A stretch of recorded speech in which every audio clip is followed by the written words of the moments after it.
Coucou. Alors, vlog transition, nouvelle vidéo vlog transition, spéciale dédicace transition, hashtag transition. Je suis fatiguée, hein. Donc, nous sommes le 13 mai 2019. Alors, je vais peut-être bien titrer cette vidéo des avancées et des imprévus.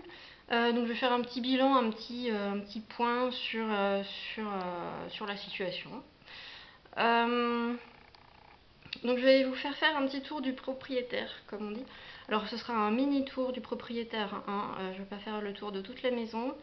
Je ferai peut-être passer cette vidéo aux 2 castors qui ont eu la gentillesse de me répondre, parce que j'ai enfin adhéré à l'association des castors Rhône-Alpes, et donc j'ai accès maintenant au forum. Donc j'y suis allée de mon petit message à la recherche des castors dans le Morvan. Donc ce sera une façon de, voilà, de faire une petite... se présenter, bonjour, coucou, comment ça va, et donc pour ceux qui n'auraient pas lu le message sur le forum, qui ne sont pas castors attitrés, je suis encore et toujours à la recherche d'avis, de conseils, de coups de main, troc de service. Donc je cherche... j'aurais besoin de conseils par exemple en matière de gros œuvres, entretien de gros œuvres, dans le bâti, de la part des conseils et des avis de la part de gens qui connaissent bien le bâti ancien, la rénovation à l'ancienne avec des matériaux naturels. Voilà, ne serait-ce que des conseils. Donc des gens qui accepteraient de venir jusqu'ici. Moi j'offre, voilà, j'invite à déjeuner. Je propose du bio, du roboratif. Je ne suis pas grande cuisinière, mais bon, je fais des efforts. Et puis je propose aussi des conseils en matière de nutrition, santé au naturel, phytothérapie, naturopathie en général. Ça peut toujours servir, hein. Si vous avez des petits soucis de santé, je peux donner, voilà, je peux mettre mon grain de sel là-dedans, et puis voilà, c'est de bon cœur. Je mettrai un lien vers mon ancien site pro, parce que j'ai tenté d'être naturopathe en pro, j'ai abandonné, parce que c'est pas pour moi. La vente de services, tout ça. Bref, recherche de conseils aussi via YouTube, hein, si ça se trouve, on sait jamais. La personne qui est venue ce week-end me faire de la plomberie, bah, elle m'a trouvé via mes vidéos sur YouTube. C'était en 2015. On sait jamais, ça pourrait... ça pourrait en inspirer d'autres. Voilà, j'aurais besoin aussi de conseils en matière d'isolation thermique et acoustique. Entre autres, voilà, essentiellement, entre autres. Des bonnes adresses d'artisans, des bons... plein de... Bref, je suis fatiguée. Le week-end, oui, le week-end dernier a été consacré à la plomberie. Alors en janvier, il y a eu un premier week-end plomberie, donc avec ce que j'appelais à l'époque un woofer, et puis maintenant c'est un ami, hein, ça sera plus simple. Donc en janvier, il y a eu un premier week-end pour l'évier.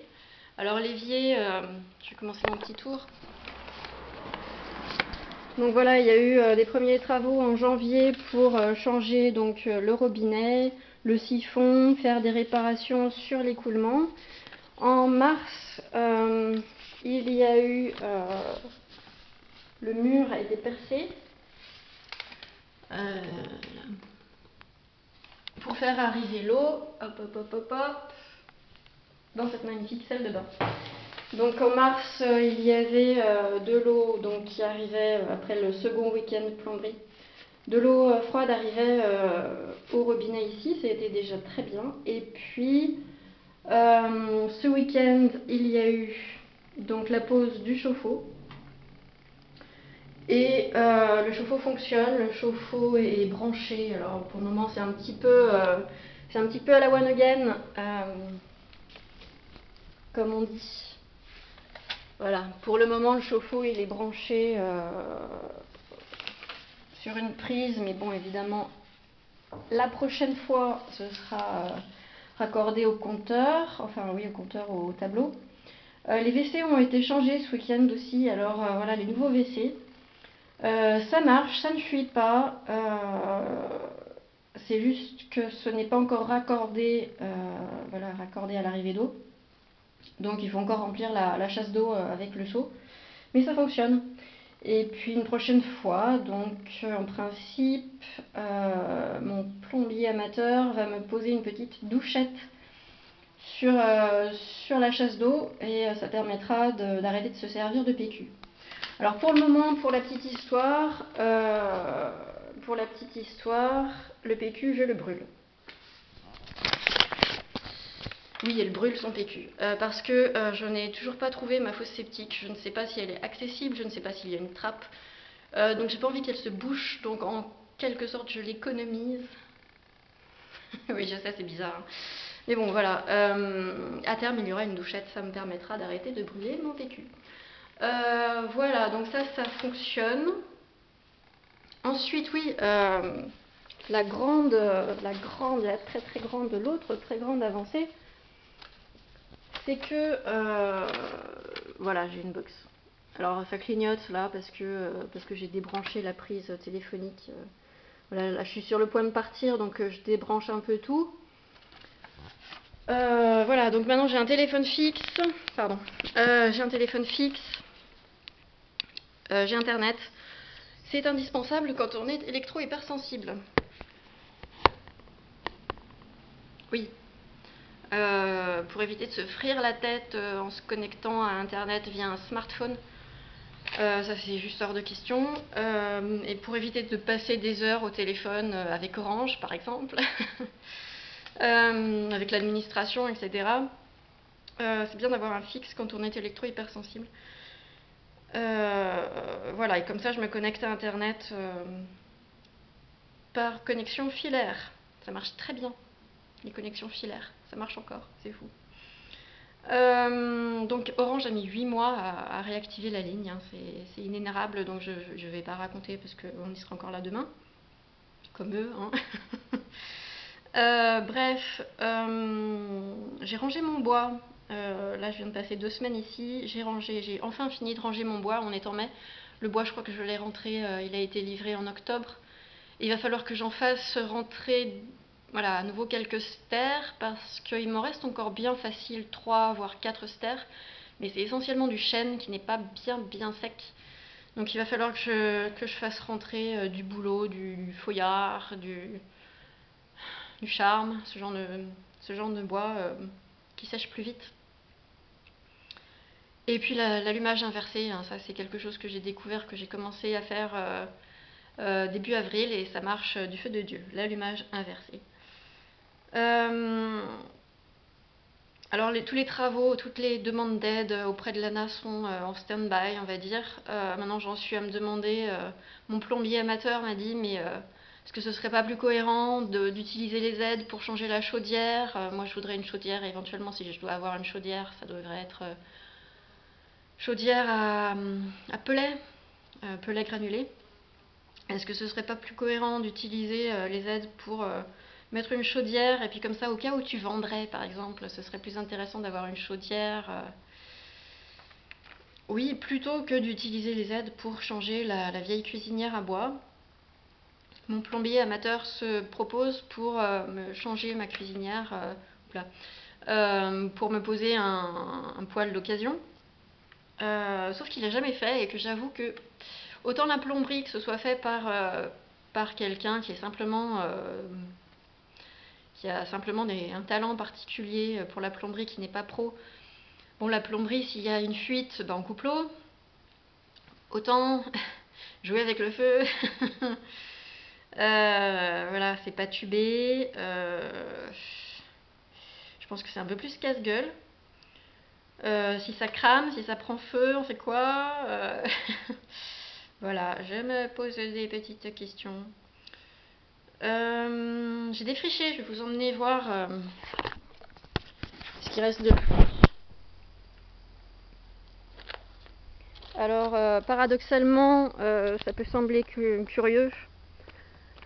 On va passer par l'intérieur du potager. Je n'ai pas seulement défriché chez moi, donc sur mon terrain. Donc ici c'est l'ancien potager entre guillemets. Hein. Premier tas de ronces. Donc il y avait des ronces là le long du mur. Bon, c'est un peu nettoyé. Mais j'ai surtout défriché de l'autre côté du mur en fait. Tout ce côté-là, pour libérer en fait la vue qu'on a depuis le perron. Alors j'ai récupéré un peu de perspective. J'ai fait un gros tas, alors je sais pas si on va l'apercevoir. Ouais, bon bref. J'ai fait un gros tas par là-bas et puis j'ai aussi défriché le long par là, alors on va aller voir.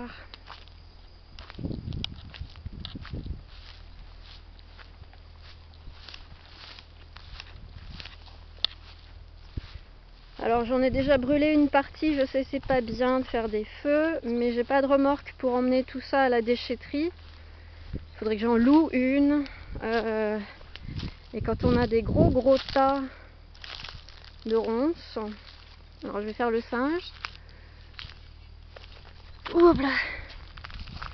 Donc de l'autre côté, là, tout ici, c'est tout en friche. Et sur le cadastre, il apparaît que ça c'est un ancien mur. Sur le cadastre, il apparaît que c'est un ancien chemin, donc en principe j'imagine que c'est plus ou moins communal. Donc j'ai pas demandé leur avis à la commune, au maire pour défricher. Je pense que vu que apparemment tout le monde s'en fout de cette parcelle, hein. Donc voilà, je coupe. J'espère que ça défrisera personne. On dit ça? Défriser? Je sais plus, je suis fatiguée. Donc voilà, là j'ai fait un passage tout du long, là quasiment tout du long, je suis presque arrivée au bout. J'ai découvert donc ce mur, on le voyait même pas ce mur en fait. Donc c'est un ancien gros mur. Alors est-ce que c'est un vestige de voie gallo-romaine? C'est possible. Parce que dans le fond là, je sais pas si on le verra. Je vais descendre de mon mur.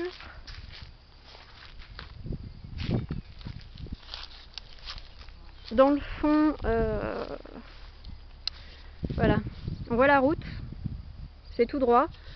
Alors c'est un voisin qui m'a dit, bah là en fait avant c'était une voie romaine, c'est une ancienne voie romaine. Donc la route toute droite là, elle passait derrière le mur, derrière ce qui est maintenant le petit muret du potager là. Donc est-ce que c'est un vestige? Est-ce que je sais pas. Je ne suis pas archéologue, n'est-ce pas? Donc voilà, j'ai récupéré un peu de vue. J'essaye de récupérer un peu de vue aussi.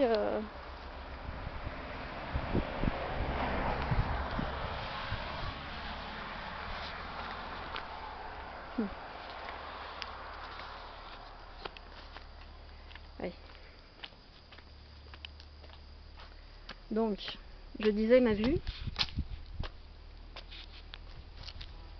Donc voilà. J'ai récupéré un peu de vue, là on voit ici. Et puis le but c'est aussi d'en récupérer un peu dans cette trouée là.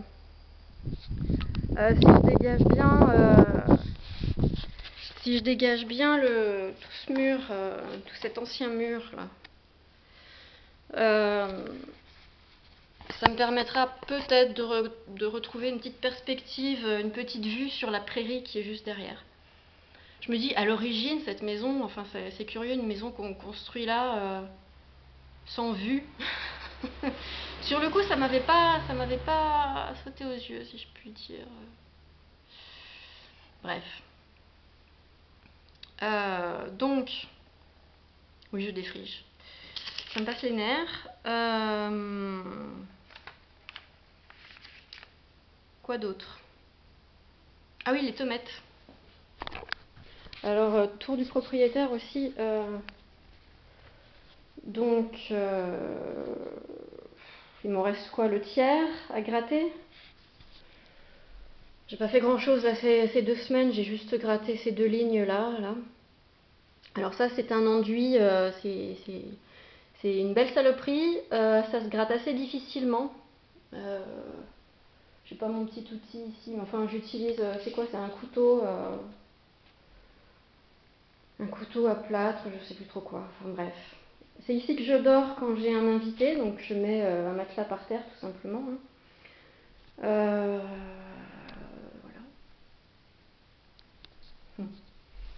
Donc, et puis je vais vous montrer aussi tant que j'y suis, la chambre qui est réservée aux invités ou à l'invité quand il y en a un.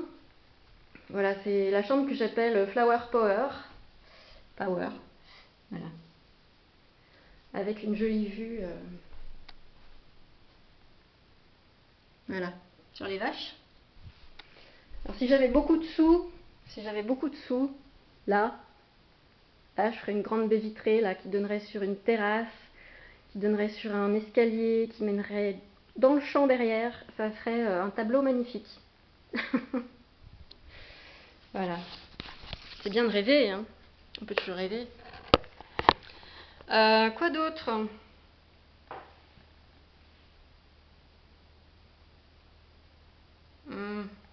Les imprévus. Donc, je passe aux imprévus. Les amis qui ne viennent pas. Alors là, ça me pose un problème, hein, c'est pour ça que j'en parle. Au cas où ils s'en viendraient à regarder cette vidéo, coucou. Il y en a deux, hein, il n'y en a pas des dizaines. Mais alors, en toute bienveillance, en toute diplomatie, j'en parle comme si, voilà, comme s'ils étaient présents dans la pièce.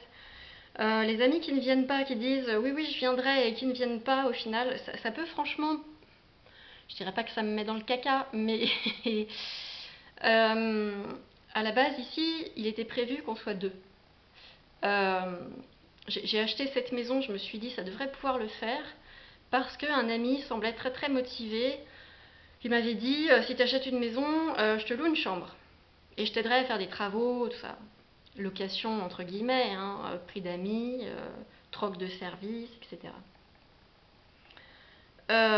Donc je me disais, c'est un bon bricoleur, cet ami-là en particulier, celui dont je parle, qui semblait très décidé à vouloir me louer une chambre.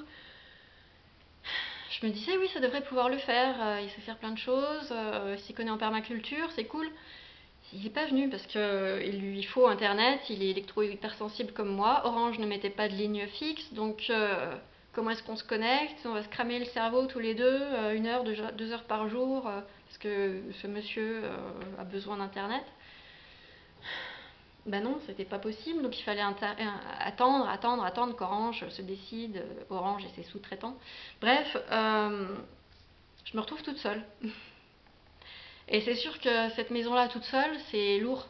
C'est lourd. Quand on est une petite nana, on pourrait se demander mais pourquoi est-ce qu'elle a acheté cette maison toute seule, elle connaît rien en bâtiment, c'est une gourde quoi. Pourquoi est-ce qu'elle a fait ça? Pourquoi? Voilà, il était prévu que je sois pas toute seule en fait. Et puis il y avait un autre ami qui devait venir. Alors lui, il s'y connaît bien en vieilles pierres, rénovation de maisons anciennes. Et puis pareil, il m'avait dit oui, oui, je viendrai faire la journée, te donner des conseils, faire le tour du propriétaire, tout ça. Pas venu non plus. Abonné absent, donc je ne doute pas que comme tout le monde, il est débordé comme tout le monde, il a autre chose à faire comme tout le monde, le Morvan c'est loin comme tout le monde, voilà. Mais résultat, ça a des conséquences, quoi. Les amis qui disent oui, oui, je viendrai, et puis en fait non, bah voilà. Donc ensuite la voiture. Alors ça, c'est un imprévu que j'avais prévu. Autant les amis qui disent qu'ils vont venir, les amis qui disent qu'ils vont venir et qui ne viennent pas, ça j'avais pas prévu. La voiture qui lâche, j'avais prévu. Donc bon, c'est ennuyeux.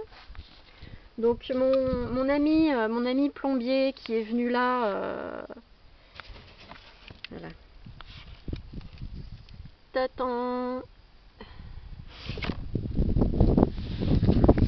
Donc mon ami plombier plombier amateur qui est venu faire de la plomberie ce week-end, là faut pas que je me vautre. Il a fait propre le trou un petit peu. Il n'était pas aussi gros que ça au départ le trou. Mais bon, il a fait propre et il a débarrassé tout ce qui partait en poussière quoi. Donc le trou est. Donc il est probable que je change ma voiture à moins que je trouve un carrossier qui veut me la faire, qui accepte de me faire une réparation à la one again, comme on dit. Avec les primes à la conversion, j'aurais peut-être l'occasion, l'opportunité, ce serait peut-être l'opportunité, le moment de changer de voiture. Parce que ça c'est prévu, donc c'est budgété, enfin j'ai un budget pour au cas où, voilà. J'aurais préféré dépenser mes sous pour autre chose, mais ça c'est prévu. Un autre truc imprévu, un imprévu, imprévisible, parce que personne n'en parle, alors je vais faire 2 secondes de la... Enfin 2 secondes, façon de parler, de la prévention en matière de santé. Alors depuis 2 ans je suis en périménopause et personne ne m'avait prévenu que la périménopause, ce qu'on appelle communément la préménopause, ça peut s'accompagner de troubles cognitifs, ça peut provoquer des troubles cognitifs, troubles de l'attention et de la mémoire, et des troubles de l'humeur assez carabinés aussi, hyper-anxiété, voire angoisse, humeur dépressive, voire dépression, et grosse fatigue.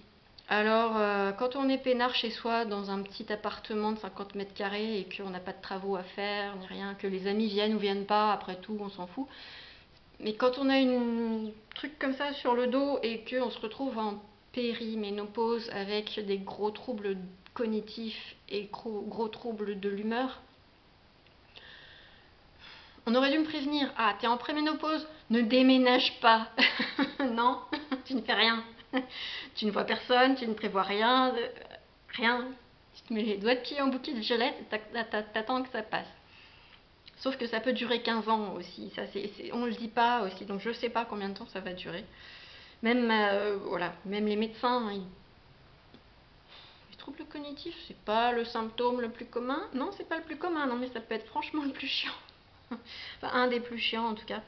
Donc voilà, quand il y a des devis à demander, à obtenir, essayer d'obtenir, appeler les artisans, les rappeler, les re-rappeler pour obtenir le devis, ensuite étudier les devis comme ci, comme ça, et puis choisir l'artisan, et puis quels travaux faire en premier, et puis quelle aide demander à quel organisme, et comment, et parce que les aides, les subventions, les choses comme ça, l'ANA, la prime énergie, ok, mais c'est beau sur le papier, hein, mais pour les obtenir,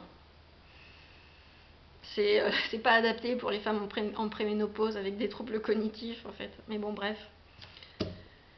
Je raconte ma vie, je suis désolée. Voilà, je vais repartir en Haute-Savoie. Donc j'en ai fini pour aujourd'hui. Donc peut-être à bientôt, peut-être ou pas.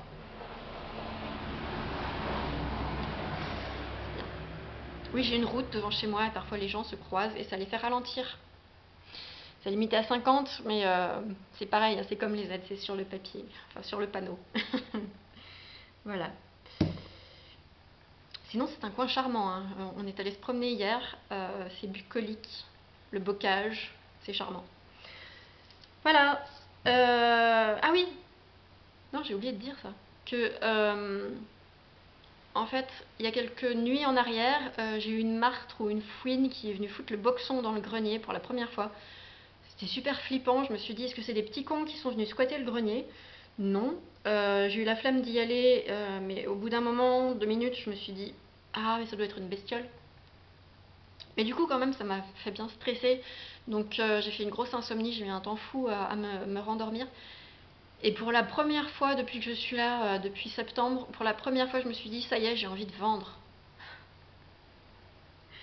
Mais bon, je vais peut-être pas abandonner tout de suite, hein. J'ai un petit peu d'amour propre, on va dire. Puis cette maison, je l'aime bien, hein, quand même, malgré tous ses défauts. Elle a quand même plein de qualités. Et donc, je me dis, bon, je vais essayer de persévérer quand même. Ne serait-ce que, voilà, pour l'honneur. Et puis je suis là pour essayer de vivre en accord avec mes convictions, mes opinions, la transition énergétique, sortir à terme, sortir du nucléaire, de la pétrochimie. Donc à terme, voilà, je me suis fait poser un chauffe-eau parce que j'ai pas les moyens d'avoir une installation solaire.